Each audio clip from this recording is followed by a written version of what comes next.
What was the Antique Roadshow payoff that you recommended bringing into Pawn Stars?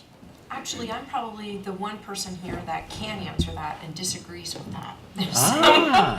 So the team that actually did the initial development on this was Julian Hobbs and Charles Nordlander, who are two of my colleagues. We would develop in teams, so eventually the show passed to me. I'm sure that they were intrigued by Antiques Roadshow, but when I inherited it, I never consciously used Antiques Roadshow as a model. I was working off two different models. I did a lot of graduate work in film, and I knew that screwball comedies in a recession historically had worked. Every time there's a downturn in the economy, humor comes in. And I did know that, and I worked at Oprah for a long time, where I knew one of the biggest resonant things that we ever put on the air was Trash in My Attic. So when I was thinking of developing it, I never referenced Antiques Roadshow because, with all due respect to that fantastic program, I thought it was really old-fashioned and it didn't deliver a big emotional core or big entertainment value. So I was looking for stuff in my own experience that delivered bigger numbers.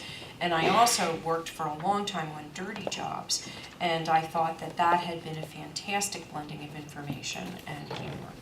So when I was thinking of the show, I wasn't using any of the Antiques Roadshow references, but I inherited it, so I got it about halfway through the pilot process. Well, I think we produced 70 episodes of Pawn Stars before I watched Antiques Roadshow, and I think that helped us not emulate it too much. Right. It's what I think this show does so well is that it introduces information to an audience with stakes. There is the stake of this person, not knowing what they're going to have, and when the guy says, "Forget my Social Security," that's a great payoff.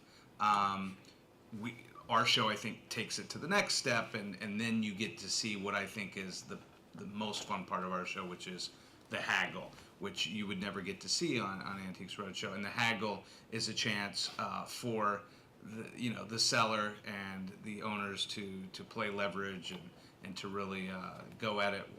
And the best haggle we ever had was between a lawyer who had a Grammy that I guess his client couldn't pay in cash, so he gave him the Grammy, and he brought that in.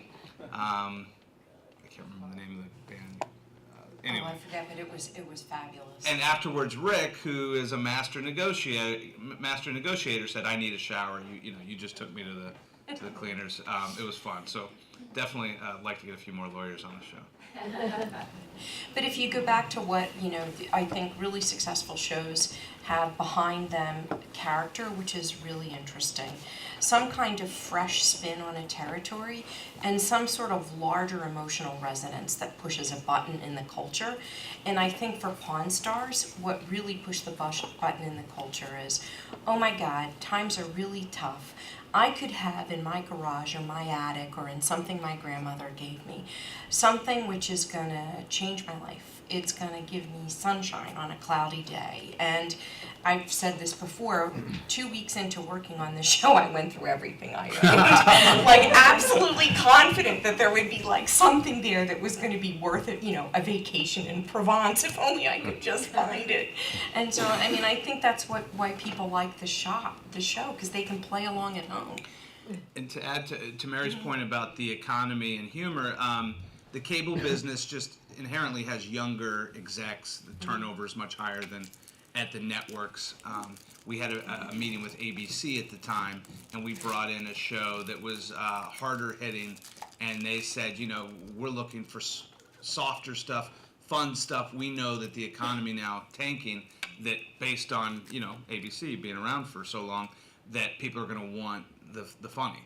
And sure enough, 3 or 4 months later, Wipeout came on, and I thought, how could anybody possibly watch a show this juvenile, and yet it's rated through the roof, and people probably come home after or at home because they don't have a job. That's fun to watch, and we tried to move our development slate more to the fun, I think, and 3 or 4 or 5 years ago, the shows that were really working were like flipping houses. People had their second home. I mean, you were seeing entrepreneurs work in a different way than now. It's about surviving. These guys, there's a show Gold Rush where they've given up everything and they're going out like it's 1849 again. So there is a little bit of watching the economy to development.